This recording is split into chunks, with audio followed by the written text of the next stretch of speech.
তারপরে আর 3 মাস পরে আমার হাজবেন্ড মানে আমার কাছে আসে। আসার পরে তারপরে মানে ওই যে ভিডিওটা পাঠাইছে ওই ভিডিওটা আর কি উনি আমার মোবাইল ফোন নিয়ে তারপরে দেখে ফেলাইছে। কিন্তু আমার খেয়াল ছিল না ওই ভিডিওটা যে আমি ডিলিট করব। ডিলিট না করাতেই দেখা গেছে ও দেখে ফেলাইছে। দেখে ফেলানোর পর ও বলতেছে যে ভাইয়া তোমার ফোনে এটা পাঠাইছে কেন?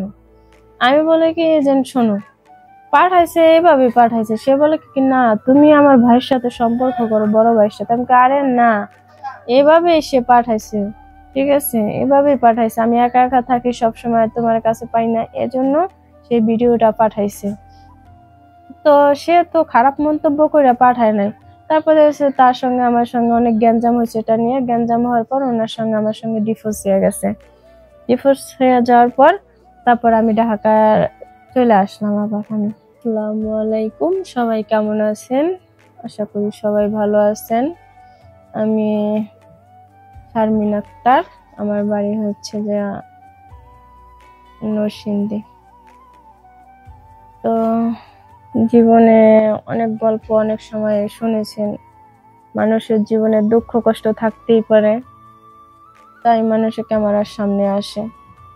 তো আমিও আসছি আমার জীবনে বাস্তব ঘটনা বলার জন্যই আসছি। তো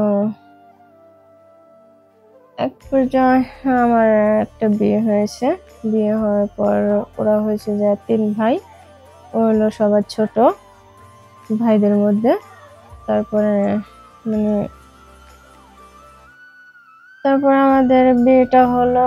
হওয়ার পরে আমার একটা ভাসুর ছিল, ওনার আর কি আমার সবসময়ের জন্য কল দিতে, ভিডিও ফোন দিতে, কথা বলতে। আর কথা বলার কারণটা হচ্ছে যে আমার যে হাজবেন্ড ছিল উনি হলো ইসে থাকে অনেক দূরে আর কি, ঢাকার বাহিরে।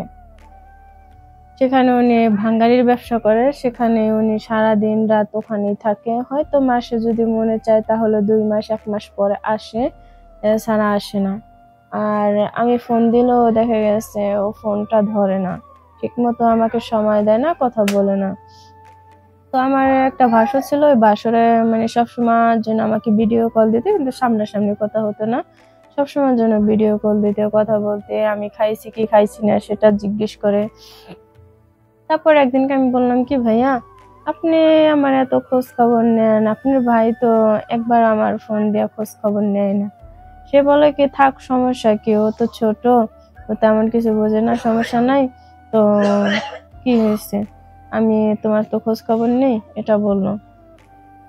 আচ্ছা ঠিক আছে, সমস্যা নেই, আপনি তো আমার বড় ভাইয়ের মতো, আপনাকে সম্মান শ্রদ্ধা করি, ঠিক আছে সমস্যা নেই, খোঁজ খবর লন, তাতে কি হয়েছে, এক ভাই না আছে, আরেক ভাই আছে, বড় ভাই হিসেবে আমি এটা বলতাম। বড় ভাই হিসেবে তাকে আমি অনেক সম্মান করতাম। তারপরে দেখা গেছে সে আমাকে প্রতিদিন ভিডিও কল দিতে, কথা বলতে, হেও হাসি খুশি কথা বলতে, আমিও হাসি খুশি কথা বলতাম। তো দেখা গেছে এক পর্যায়ে কি করলো সে, মানে একটা নেগেটিভ একটা ছবি দিল আমাকে, মানে ছবি বলতে একটা ভিডিও পাঠাইছে। এই ভিডিওটা পাঠানোর পর আমি খেয়াল করি নাই, পরে আমি বলি কি ভিডিওটা আমার কে দিল, এখন দেখি মানে আমার ভাসুরের ইমো থেকে আর কি আসছে। আসার পরে এখন দেখা গেছে তারপরে মানে আমি আর কিছু জিজ্ঞেস করি না, আমি আবার ওইটা দেখলাম, দেখে আমারও খুবই ভালো লাগছে। লাগার পর তারপর একদিনকে আমার আরেকদিন বাসরে ফোন দিয়েছে। ফোন দেওয়ার পরে মানে আমাকে জিজ্ঞেস করতেছে, শারমিন তোমার ফোনে কি কিছু একটা গিয়েছে? আমি বলছি হ্যাঁ। আচ্ছা তো এগুলা পাঠাইছেন কেন ভাইয়া? সে বলে যে না তুমি তো একা একা থাকো, তো কি হয়েছে, পাঠাইছি বলো। পাঠালে কি হয়, তোমার বাসুর দেখে যে তোমার খোঁজ খবর নিব না, বা তোমার কোনটা ভালো লাগে কি লাগে সেটা আমি করবো না, সেটা কি হয়? সে সরল মনে পাঠাইছে, কোনো নাইকা, তার মধ্যে কোনো প্যাচ নাই। আর আমিও তো ওরকম না যে আমি তো তারে ভাই হিসাবে সম্মান শ্রদ্ধা করি। তারপরে 3 মাস পরে আমার হাজবেন্ড মানে আমার কাছে আসে। আসার পরে তারপরে মানে ওই যে ভিডিওটা পাঠাইছে ওই ভিডিওটা আর কি উনি আমার মোবাইল ফোন নিয়ে তারপরে দেখে ফেলাইছে। কিন্তু আমার খেয়াল ছিল না ওই ভিডিওটা যে আমি ডিলিট করব। ডিলিট না করাতেই দেখা গেছে ও দেখে ফেলাইছে। দেখে ফেলানোর পর ও বলতেছে যে ভাইয়া তোমার ফোনে এটা পাঠাইছে কেন? আমি বলে কি যে শোনো, পাঠাইছে এভাবে পাঠাইছে। সে বলে কি না তুমি আমার ভাইয়ের সাথে সম্পর্ক করো, বড় ভাইয়ের সাথে। আমি আরে না, এভাবে সে পাঠাইছে, ঠিক আছে, এভাবেই পাঠাইছে। আমি একা একা থাকি, সবসময় তোমার কাছে পাই না, এজন্য সেই ভিডিওটা পাঠাইছে। তো সে তো খারাপ মন্তব্য করে পাঠায় নাই। তারপরে তার সঙ্গে আমার সঙ্গে অনেক গ্যাঞ্জাম হয়েছে। এটা নিয়ে গ্যাঞ্জাম হওয়ার পর ওনার সঙ্গে আমার সঙ্গে ডিভোর্স হয়ে গেছে। ডিভোর্স হয়ে যাওয়ার পর তারপর আমি ঢাকা চলে আসলাম। আবার আমি ঢাকা চলে আসার পর তারপর আমি একটা আর কি ওষুধ কোম্পানিতে চাকরি করি। চাকরি করার পর তারপরে সেখান থেকে তারপর আরেকটা ছেলের সঙ্গে আমার সঙ্গে পরিচয় হয়। পরিচয় হওয়ার পর তার সঙ্গে দেখা গেছে হ্যাঁ ছেলেটা বিয়ে, তো সে বিয়ে করেনি, সে আমার সব ব্যাকগ্রাউন্ড সব জানে শুনেই করে। তারপরে জানা শুনে সে আমাকে বিয়ে করলো।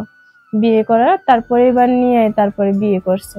আমি বলছি দেখো আমার আগে একটা বিয়ে হয়েছে, আমার বেবি নাই, ঠিক আছে, এখন সেটা আমাদের মধ্যে ভুল বুঝে হয়েছে, তুমি যদি আমাকে না নিতে পারো কোনো সমস্যা নাই। সে বললো আচ্ছা ঠিক আছে সমস্যা নাই, তোমারে আমি বিয়ে করব, ঠিক আছে। তারপরে তার সঙ্গে আমার সঙ্গে বিয়ে হলো ফ্যামিলিগত ভাবে। এখন আমি তাদের বাড়িতে আছি। বাড়িতে থাকার পর এখন আমি আল্লাহর রহমতে সবাইকে ভালো পাইছি, শ্বশুর শাশুড়ি ননদদের আল্লাহর রহমতে সবাইকে আমি ভালো পেয়েছি। তো দর্শক আমার এই গল্পটা যদি আপনাদের ভালো লাগে সবাই লাইক কমেন্ট শেয়ার করবেন, আর আমাদের এই সংসার পরিবার নিয়ে সবাই দোয়া করবেন যাতে আমি ভালো থাকি সংসারটাকে নিয়ে।